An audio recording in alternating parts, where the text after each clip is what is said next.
Hola, bienvenidos una vez más al canal. En esta ocasión vamos a hablar de un tema que a mí me interesa mucho, me llama mucho la atención, que es el relacionado con los ensayos clínicos y con todo lo que, digamos, promueven de alguna manera. En ese sentido, a mí lo que me llama la atención es un poco de la buena fama que gozan, por así decirlo, de alguna manera. Sin embargo, como dice Antonio Escotado, el camino conducente a la verdad interesa en medida infinitamente superior que una verdad u otra. Es decir, lo importante o cuando realmente lo que buscas es la verdad, no te interesa tener una verdad única o que sea otra verdad, sino lo que te interesa es buscando la verdadera verdad, por decirlo así, y aunque suena redundante. Entonces, aunque vamos a hablar de los ensayos clínicos, de lo que vamos a hablar es un poco de la desmitificación, por decirlo así, del ensayo clínico.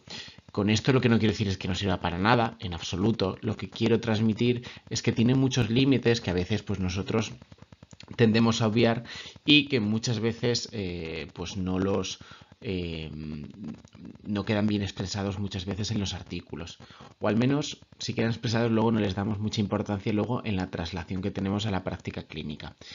Yo un poco lo que siento es que a veces pues, se realiza una simplificación conceptual y que la vamos arrastrando paulatinamente.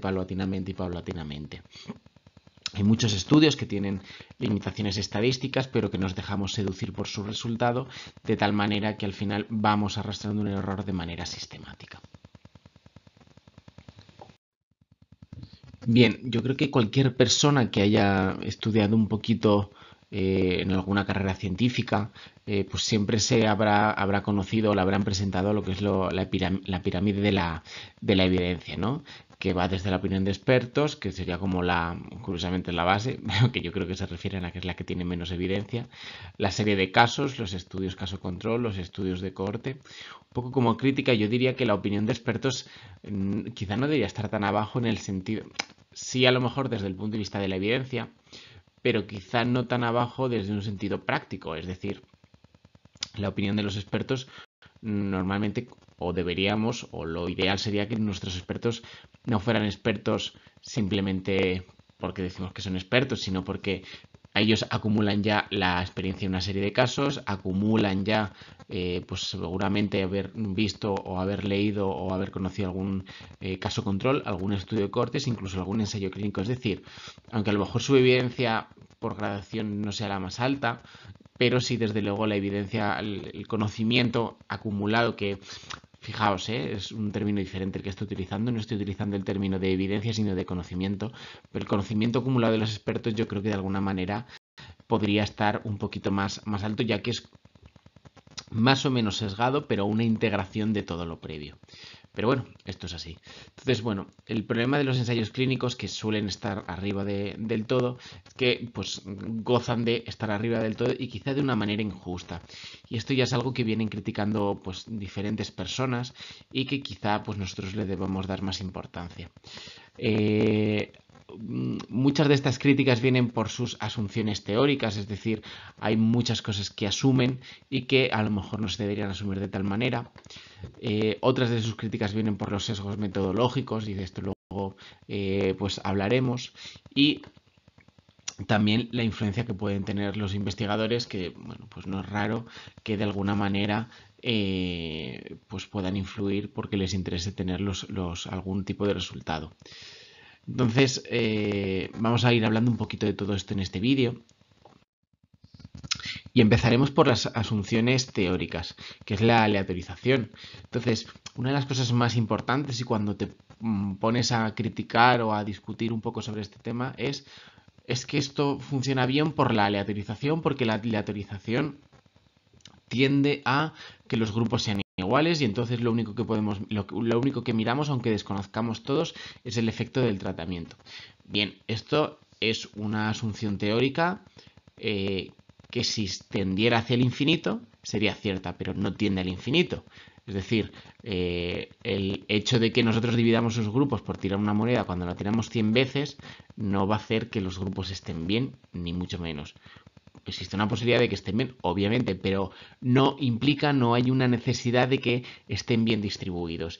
Y cuando los grupos son tan pequeños, quizá no somos capaces estadísticamente de encontrar diferencias significativas aún existiendo, porque los grupos son pequeños.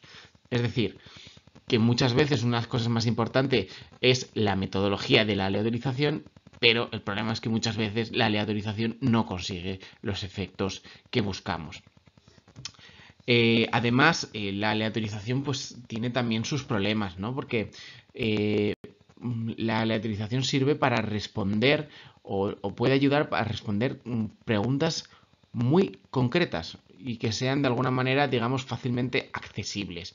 Mientras que hay otros aspectos que a veces queremos investigar que realmente son muy complejos.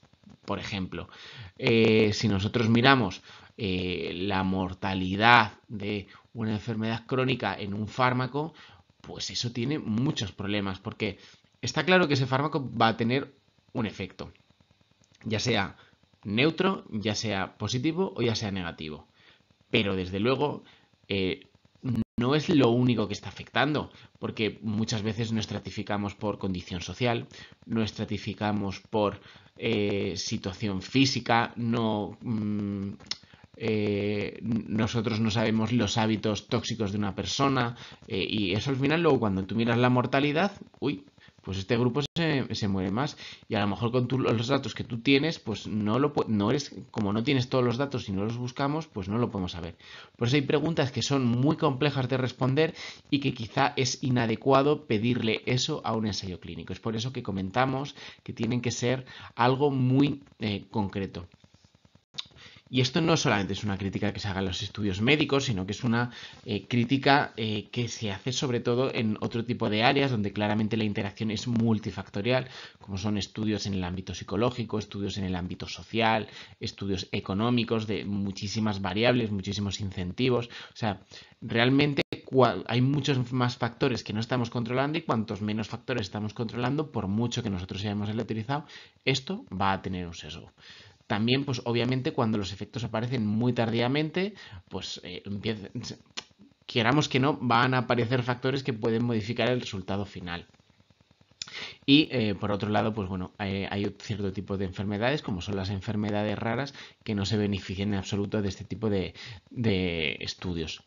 Y por otro lado, bueno, esto lo podemos tratar más tarde, pero digamos que no permite pensar mucho, no permite individualizar la medicina, sino que lo que permite es un café para todos, por decirlo de alguna manera. Por otro lado, hemos hablado de los sesgos metodológicos. Y bien, aquí simplemente vamos a presentar alguno que otro. Yo me estoy basando en un artículo publicado en una revista y todos los sesgos que nombra son de artículos muy influyentes en diversas especialidades médicas para intentar ver que esto es algo que ocurre en todas las especialidades médicas. Entonces, uno de los sesgos es el sesgo de selección.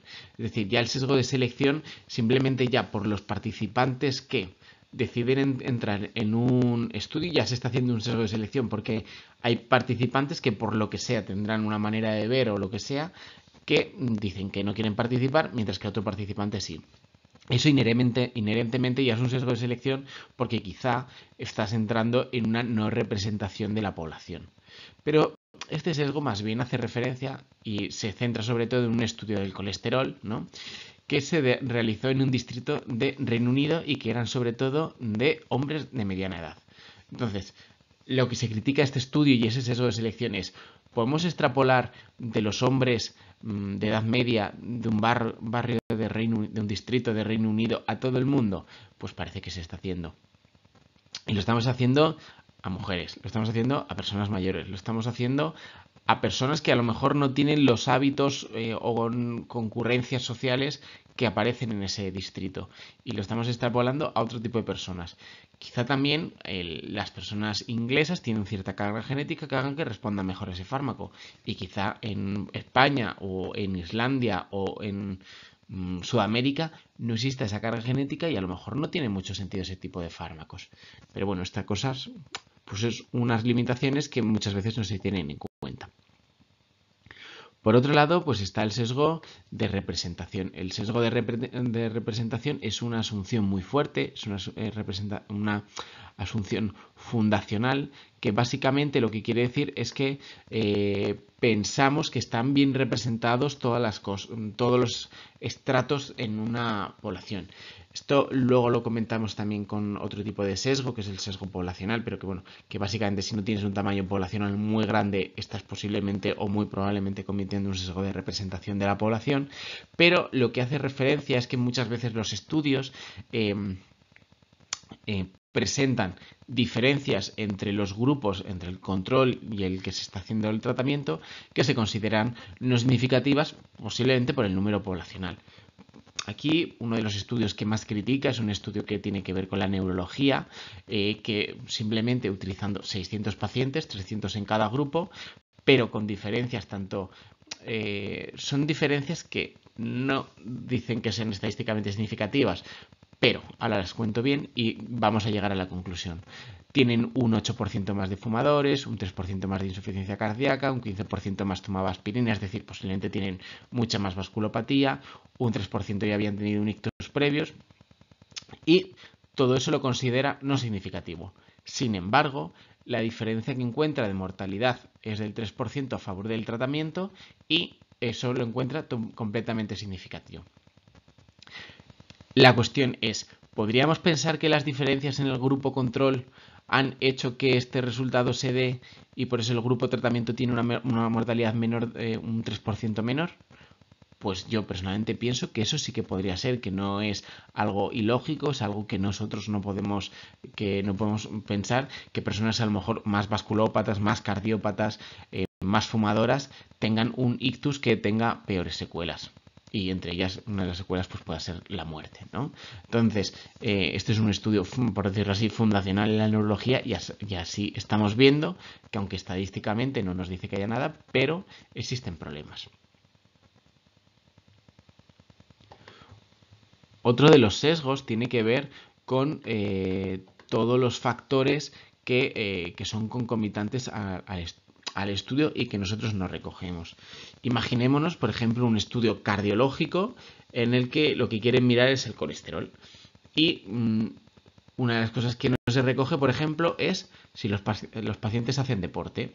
Una de las cosas que se sabe en el colesterol es que aunque tengas un mismo nivel de colesterol, si tú tienes un hábito de vida, por decirlo así, menos saludable, comes peor, te mueves menos, fumas más, no sé qué, y sobre todo no te ejercitas, pues eso seguramente se comporte peor que un paciente que se cuida, que está delgado, que hace deporte y que tiene mucha reserva fisiológica. Entonces, eso muchas veces, la capacidad, el estado de forma de una persona, pues eso muchas veces no se recoge. A veces cuando se recoge es de una manera un poco simplona, porque muchas veces el estado de estar bien es muy heterogéneo. Por ejemplo, hay una persona que sale a pasear 20-30 minutos al día al parque, la consideramos que está bien, y una persona que a lo mejor hace 15 horas de ejercicio semanales, consideramos que está en el mismo grupo cuando vemos que la reserva cardiovascular es completamente diferente. Posiblemente la persona sedentaria no tenga tanta masa muscular, no tenga tanta fuerza, que son factores asociados a la mortalidad, mientras que la persona deportista pues sí que tenga más fuerza, sí que tenga más capacidad cardiovascular. Son cosas que no se miden. Otro ejemplo clásico es simplemente que los pacientes muchas veces se agrupan como diabéticos, independientemente de que sea un diabético que lleve 2 años, independientemente de que sea un diabético de larga evolución, independientemente de que sea un diabético tipo 2 que ya esté con tratamiento insulínico. Es decir, se cometen imprecisiones que a lo mejor nos harían darnos cuenta de que los grupos no están del todo bien estratificados, por decirlo así, de alguna manera. Por otro lado, hay sesgos metodológicos con el cegamiento. Esto es más frecuente de lo que parece, ya que hay veces que es imposible cegar. Uno de los estudios que más se critica de cegamiento son el cegamiento en pacientes en UBI cuando tienes que hacer control de glucemia, porque obviamente tienes que ver la glucemia y tienes que manejarla en un rango. Es decir, no puede haber cegamiento. Entonces ya, si sabes que está en un estudio, a lo mejor estás más pendiente o lo que sea. Y esto pues se sabe. Otro tipo de cegamiento que a veces es bastante gracioso, ¿no? Porque dices, buah, no sabemos qué fármaco le están dando, no sé qué, no sé cuántos, y ves uno que no le pasa nada y otro que está siempre estos vómitos, vómitos, vómitos. Pues ya sabes que se está con el fármaco y que le está produciendo, uno de los efectos son vómitos. O sea, que a veces el problema es que aunque se pongan, digamos, todos los métodos para no saber si uno está recibiendo un tipo de fármaco, pues es que al final es muy sencillo saber que lo está llevando. O sea que ese cegamiento se puede perder de alguna manera. Un sesgo muy interesante, a mí por lo menos me parece, es el sesgo de medición, ¿no? El sesgo de medición quiere decir cuando, por ejemplo, la medición basal y, por ejemplo, cuando tú estableces la medición final. Por ejemplo, si nosotros hiciésemos un estudio del tratamiento del colesterol y la supervivencia a 150 años, pues obviamente, como todos nos hemos muerto, saldrá que el tratamiento con el colesterol pues no es significativo, que todos nos morimos a los 150 años. Esto obviamente es una exageración estadística, pero lo que quiero decir es que importa mucho el momento en el que decidimos realizar la observación de la medición de la variable que queremos estudiar para ver si realmente hay diferencia o no hay diferencia. Por otro lado, otra cosa que no hacemos es medir si existen cambios intratratamiento que pudieran estar justificando algún cambio en la variable final. Por ejemplo, imaginémonos que decidimos seleccionar a pacientes que acaban de sufrir un infarto y probar un fármaco nuevo, ¿vale? Y los dividimos y son completamente iguales. Un milagro de la aleatorización. 150 en un lado, 150 en el otro. Con eso supuestamente el estadístico nos ha dicho que sobra, no sé qué, no sé cuántos, ¿no? Pero claro, es de aquí, por ejemplo, que el grupo del fármaco, por lo que sea, dice, bueno, es que me ha pasado esto, es que estoy muy grave, es que además están probando ya fármacos nuevos conmigo y tengo que cambiar, tengo que cambiar. Y se ponen a hacer más ejercicio. Entonces, a lo mejor ese grupo vive más, pero a lo mejor no vive más o tiene menos problemas porque le hayan dado el fármaco. A lo mejor tiene una supervivencia mayor porque ha hecho la rehabilitación cardíaca, porque ha empezado a adelgazar, porque está controlando mejor la tensión, porque se está tomando muy en serio el tema de los fármacos, porque no se salta ninguna toma de los fármacos, aunque tenga el mismo efecto que el, yo que sé, que el Adiro y el Clopidogrel, aunque tenga el mismo efecto, el nuevo fármaco, el efecto que va a tener es como se cuida más, va a ser mejor. Y vamos a pensar que es por el fármaco. O sea que es muy difícil realmente luego saber si las cosas son realmente por los fármacos. O más difícil de lo que nosotros pensaríamos. Y desde luego, imaginémonos que un fármaco ofrece ventajas sobre todo el primer año, pero a partir del segundo o tercer año no hay diferencia. Y es un fármaco que a lo mejor, pues bueno, es 15 veces más caro. Pues a lo mejor es un fármaco que un sistema sanitario no puede ofrecer a todo el mundo, o a lo mejor es un fármaco que se seleccionar mucho más. Pero claro, aquí lo que importa es mucho dónde ponemos el nivel de medición. Y por último, bueno, no, por último no, me quedan algunos. Uno es la variable resultado, que también este es un sesgo que puede ocurrir, que es muy interesante también, y es que cuando que la medicina realmente es muy compleja, muy heterogénea y muchas veces lo intentamos simplificar, lo intentamos reducir. Esto, digamos, filosóficamente se podría llamar como un descenso epistémico. Reducimos el conocimiento, lo sintetizamos a algo en una variable dicotómica cuando lo que estamos viendo es que la medicina es muy compleja, ¿no?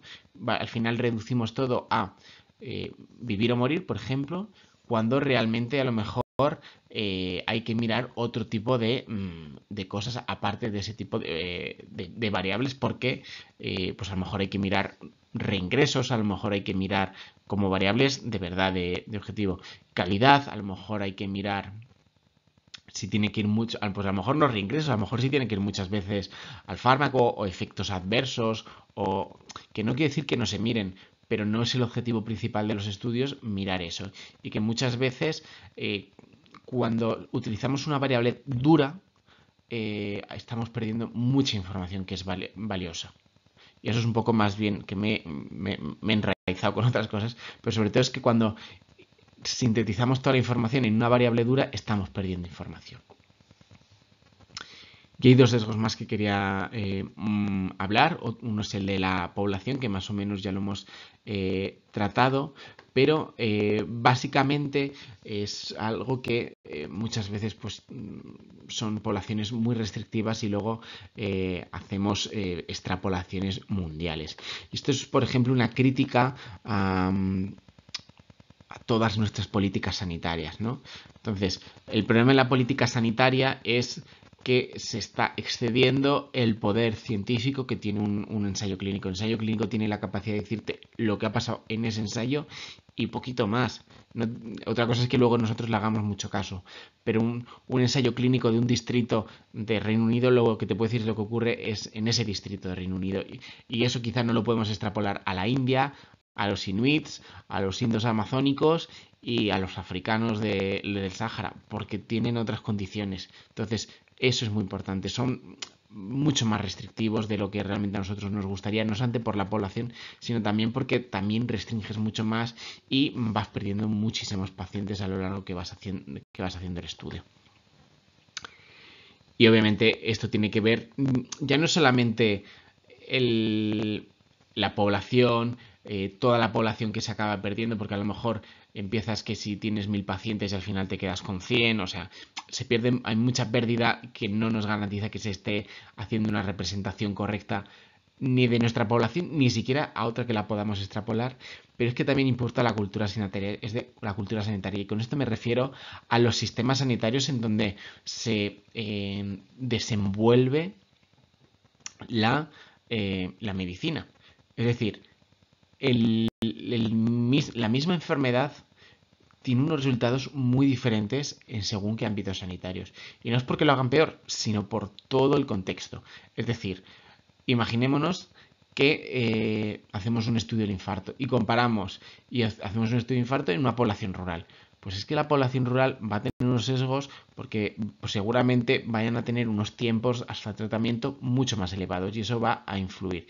Y obviamente, aunque salga que no aportan, o puede que sí aporten, pues a lo mejor cuando el tiempo de tratamiento es más corto, pues a lo mejor no aportan el tratamiento nuevo que le pongan. Es decir, la medicina, bien que queramos, depende del paciente, de su contexto social, de su contexto económico, del sitio donde se produzca y del entorno sanitario. Por ejemplo, imaginémonos pacientes que van a la UBI, donde hay UBIs que son, por decirlo así de alguna manera, más agresivas, de mantener tratamientos agresivos durante mucho más tiempos, y otras que no son de mantener tratamientos tan agresivos durante tanto tiempo porque entienden que hay futilidad. Pues a lo mejor simplemente por ese tipo de cultura intra-UCI, pues se puede entender que pueda haber una diferencia en la mortalidad. Al menos una mortalidad precoz, pero no podemos saber si eso luego tendrá mucha repercusión en la mortalidad, por ejemplo, a 5 años o a 10 años, ¿vale? Entonces, como veis, hay un montón de cosas que nosotros no podemos controlar, que muchas veces lo que hacemos es ponernos una venda en los ojos y asumir que eso está bien, pero realmente no debería ser así. Es por todo esto que muchas veces el ensayo clínico, el randomized clinical trial, pues lo deberíamos ver también como una situación que paradójicamente, como nos lo explica, puede ser susceptible de mal balanceo, puede ser susceptible de mal cegamiento, puede ser susceptible de variables inadecuadas o que quizá no, nos disminuye mucho la información que tenemos de todos esos pacientes que hemos tratado, con una población muy restrictiva, en el que de todos los pacientes perdemos muchos y puede ser que eso no sea totalmente representativo. En unos ámbitos en el que nosotros realmente no podemos controlar a los pacientes. O sea, a mí siempre me llaman la atención los estudios a largo plazo nutricionales, en donde, joder, tú te imaginas a todo el mundo comiendo todos los días lo que dice el estudio. Yo, durante años, yo personalmente lo veo un poco complicado. Entonces, pues va a haber pacientes que a lo mejor se adapten mucho y otros que no se adapten tanto. Y a lo mejor por eso también se puede explicar o no la presencia o no de significación estadística. Por otro lado, es muy importante entender que los ensayos clínicos no nos dicen que algo le va a ir bien al paciente. No nos lo dicen. Ellos lo que nos dicen es que de promedio, quizá ese fármaco pueda venirle bien a este tipo de pacientes, ¿vale? Y este quizá es porque lo que analizan no es a un paciente en concreto, sino al sumatorio de un grupo de pacientes. Es decir, y estos pacientes responderán más o menos a ese tratamiento, que es lo que se llama la varianza del tratamiento, que varía el tratamiento, la respuesta que tiene cada persona, ya sea por condiciones fisiológicas, fisiopatológicas, genéticas, inmunológicas, sociales, personales, económicas, va a variar. Y hay personas que a lo mejor les hace mucho efecto y otros a lo mejor que no les hace nada. Pero nosotros lo que hacemos es un sumatorio de todos los que toman ese fármaco, de los que les hace mucho, los que hacen poco, y los que no les hace nada y los que les hace mal. Y con eso hacemos una media y decimos, funciona.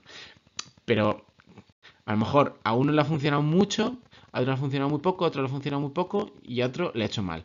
El sumatorio de todo eso es el tratamiento funciona. Cuando vemos que de a 3 de 4 les ha hecho entre poco o mal. O sea, esta es una cosa muy significativa que muchas veces no tenemos en cuenta.